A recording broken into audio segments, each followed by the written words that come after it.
আসসালামু আলাইকুম। রিঠার পাশাপাশি কিন্তু শিকাকাইও চুলের জন্য খুবই জাদুকরী একটি উপাদান। অনেকেই শিকাকাই চেনে না। তো আজকে ভিডিওতে আপনাদেরকে যে শিকাকাই দেখিয়ে দিব। তো এটা হলো শিকাকাই।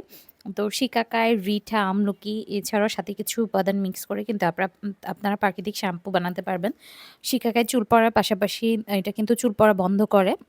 শিকাকাই চুল দ্রুত লম্বা করতেও সাহায্য করে। এছাড়াও যাদের খুশকির অনেক বেশি সমস্যা বা মাথার ত্বকে অ্যালার্জি, ফাঙ্গাস, ফুসকুড়ি পড়ে, তারা কিন্তু নিম পাতার রসের সাথে এই শিকাকাই গুঁড়া মিক্স করে চুলে লাগাতে পারেন। এরপরে শ্যাম্পু দিয়ে ওয়াশ করে ফেলে দেখবেন যে বা আপনারা ন্যাচারাল শ্যাম্পু বানিয়ে চুল ওয়াশ করলেই দেখবেন যে আপনার খুশকি এবং অ্যালার্জি দূর হয়ে গেছে। এছাড়াও রেগুলার তেলের সাথেও কিন্তু আপনারা এটা মিক্স করে চুলে দিতে রেগুলার তেলের সাথে জাল করেও চুলে দিতে পারেন এবং পরের দিন শ্যাম্পু করে ফেলতে পারেন।